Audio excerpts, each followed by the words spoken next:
Welcome to your new life at school, motherfuckers. Yes, we're back in with some magical warfare. Definitely really like this episode. This episode did everything that I wanted and needed, explaining all the stuff so far that needs to be explained. So when they arrive in the place, turns out where they're at is the messed up world, the ruined world, where it is Japan, but it sort of isn't, and we'll get more into that later on. But they all arrive at the academy where they're supposed to meet this director named Shinjoko Momotaro, I think her name was. And this was like a young girl who was like leading this, like 15, 14 or something. It's like she runs this entire school. And I'm like, Jesus Christ, like, are you not still supposed to be in classes? She's like running all these badasses here.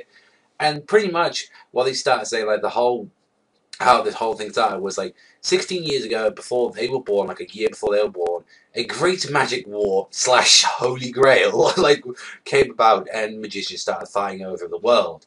Which I was like, yeah, I already said that this was like Fate Stay Night, but they pretty much just sorted out the whole plot with Fate Stay now with the holy grail going in. The Ghost Trailer's leader, Ryusenji Kazuma, attempted to stop this war by using a special magic known as Last Requiem. And from what we can guess, I guess this is an evasion magic, since he has like the sort of the same eye as our main guy has. And then seems like no one really knows what happened to him after that. It seems like he either went into a deep sleep or that he's dead. But pretty much because of this, 15 magicians opposed to this and pretty much split the world in two, and one of the worlds got destroyed because of Last Requiem.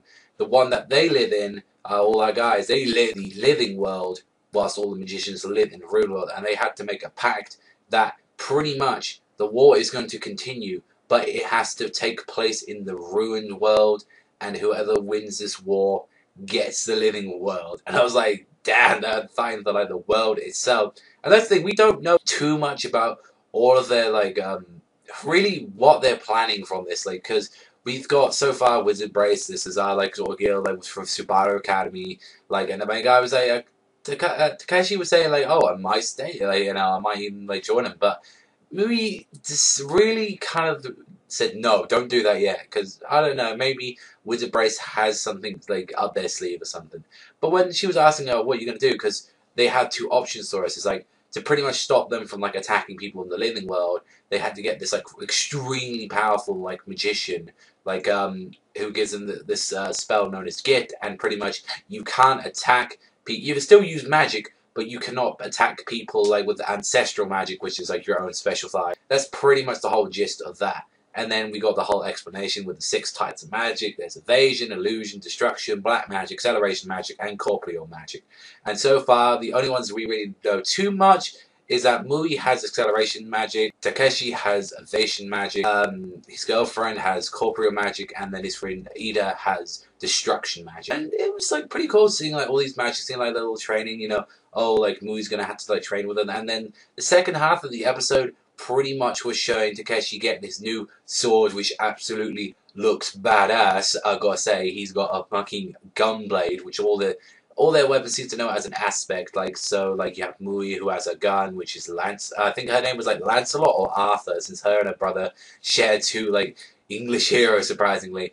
And then the others as well. We don't know really too much about Ida. Ida seems to be the ring, and then Takeshi's girlfriend seems to have like a bit. It looks like spray or something. I have no idea what it was. I didn't really get to catch that twice. But overall, it's just an episode ended with Takeshi getting his Gunblade, Twilight, and pretty much we find out is that it was used by one of the 15 magicians. It's a magic sword that's got like an enchantment to it, and pretty much he had to draw out the power into it, which it uses cartridges, apparently, other people's magic. If you put a bullet into it, it can change the appearance and powers of it, and pretty much you can use other people's magic. So if you can use that with his friends, like, you can make, oh, I can get evasive magic, I can get destruction magic, different kinds of all that. That sounds pretty badass, actually. Overall, it was a really enjoyable episode. As you say, there was a lot of dialogue to take in from this episode, so I'm glad that they kind of got all of this out of the way now than like the rest of it, because the first episode I really did enjoy. The second one, it was enjoyable. I enjoyed it. They're definitely dialogue heavy, although it did have some comedy, it did have some very interesting things to learn about the world, all the surroundings about it. I'd definitely give this episode a solid 7 out of 10. I thought that was really enjoyable. But let me know what you think in the comment section below. But that's all for me. I want to thank them much for watching, and remember, I'll see you guys next time.